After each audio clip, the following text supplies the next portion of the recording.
ចង់ញ៉ាំចាក់ខ្វាយប៉ុន្តែខ្ជិលលេងម្សៅខ្លួនឯងមកឥឡូវបងប្អូនយកម្សៅភីហ្សានេះចាទិញពីផ្សារស្រាប់មកគេលាយទឹកលាយគ្រឿងរួចរាល់អស់ហើយគ្រាន់តែយកមកដាក់អំពងឆាច់ទៅគឺថាចេញជាចាក់ខ្វាយហើយនេះបងប្អូនតែរូបរាងស្អាតមិនស្អាតហ្នឹងអាស្រ័យទៅលើអ្នកធ្វើដែរណាហើយរសជាតិអាចខុសគ្នាទៅតាមម៉ាកដែលយើងទិញប្រើម៉ាកអីក៏បានដែរឲ្យតែជាប្រភេទម្សៅភីហ្សាដែលគេលាយស្រាច់អញ្ចឹងបើសិនជាម្សៅហ្នឹងនៅត្រជាក់ខ្លាំងបងប្អូនកុំតន់កាត់ថង់នឹងចាញ់ចាយើងទុកវាឲ្យចុះត្រជាក់សិនប្រហែល15នាទីអីសិនទៅអាស្រ័យតាមអាកាសធាតុជាក់ស្ដែងនៅកន្លែងបងប្អូននៅដែរចាទុកមកស្ទុះទៅឲ្យវារៀងបាត់ត្រជាក់បន្តិចបានហើយចាំយើងកាត់ថង់ពលាបែបហ្នឹងអញ្ចឹងមុនពេលយើងយកម្សៅមកកាត់អ្នកទាំងអស់គ្នាយកចាម្សៅមីរោយត្រប់ពីក្រោមចាកុំឲ្យវាស្អិតហើយនំនេះខ្ញុំចង់ធ្វើវារាងធំអញ្ចឹងខ្ញុំកាត់វាជាពីរបើបងប្អូនចង់បាននំចាខ្វៃរាងខ្ជូតរាងតូចអីហ្នឹងចាកាត់វាជា3ជា4អីទៅចាមើលតាមជាក់ស្ដែងហើយម្សៅមកប្រទេសនេះខ្ញុំរុំវានឹងกระดาษដែល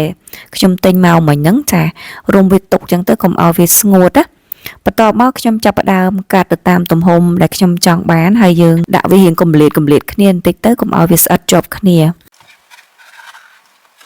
បន្ទាប់ពីកាត់ម្សៅរួចរាល់ហើយបងប្អូនត្រូវមានឈើចង្កាក់ចាឬក៏ចង្កោះក៏បានដែរចលក់ទឹកសើមតិចមកហើយយើងឆូតវាថ្នមលើម្សៅហ្នឹងចាយើងឆូតមួយចន្លោះមួយឆូតមួយចន្លោះមួយបងប្អូនយកម្សៅហ្នឹងយកផ្គុំលើគ្នាមកចាម្សៅដែលយើងអត់បានឆូតហ្នឹងគឺយើងយកដាក់ពីលើហើយយកឈើសកត់បន្ថែមពីលើទៀតចាកត់ថ្នមបានហើយកំឡុងពេលដែលខ្ញុំកំពុងតែកាត់ម្សៅហ្នឹងគឺខ្ញុំដាក់ដាំប្រេងដំណើរគ្នានឹងដែរទម្រាំតែកាត់ម្សៅរួចរាល់អស់ហើយប្រេងក៏ចាប់ផ្ដើមក្តៅដែរហើយនៅពេលដែលប្រេងក្តៅល្អហើយខ្ញុំបន្ថយមកនៅលេខចារៀងលើមធ្យមតិចលេខ6ណាដោយសារទំហំនំរបស់ខ្ញុំរៀងធំដែរអញ្ចឹងមុនពេលខ្ញុំដាក់នំចូលខ្ញុំទាញម្សៅបន្តិចចាហើយយើងតម្លាក់ចូលថ្នមកុំឲ្យខ្ទាតប្រេងជៀនដំបងបងប្អូនដាក់នំតែមួយសិនបានហើយយើងតេស្តភ្លើងមើលសិនណាបើសិនជាយើងដាក់ចូលភ្លាមវាក៏ហមភ្លាមបានន័យថាភ្លើងរៀងក្តៅខ្លាំងហើយចាក្តៅខ្លាំងពេកភ្លើងខ្សោយពេកក៏នំរបស់យើងឡើងអត់ល្អដែរចាំពេលនំដែលឡើងមកលើចាំយើង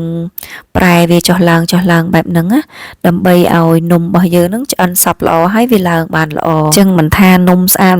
អាស្រ័យលើតិចនិចណាបងប្អូនចាអ្នកធ្វើហ្នឹងគឺថាត្រូវចេះប្រើតិចនិចប្រើភ្លើងប្រើអីដែរណាអញ្ចឹងនំដែលខ្ញុំធ្វើបាននេះបានខ្ទង់15គូដែរបងប្អូនសម្រាប់ម្សៅមួយកញ្ចប់ហ្នឹងទំហំ400ក្រាមចា4ខាំណាតិចបងប្អូននាំគ្នាលួចរាប់អីអត់គ្រប់15គូទេព្រោះថាញ៉ាំអស់បដាហើយពេលបំពងហ្នឹងធ្វើលើកទី1នេះបងប្អូនចាគឺថាអត់ដូចគ្នាទេមានឡើងមានអត់ឡើងអញ្ចឹងមានស្គរមានធាត់អញ្ចឹងទៅហើយមួយនេះវិញគឺថាអូយឡើងតំណងនេះបងប្អូននេះចាខ្វៃត្មងហ្នឹងឡើង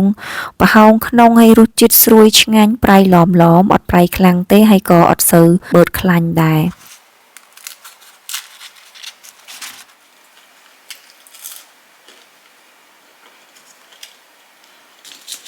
ល្មមអត់ប្រៃ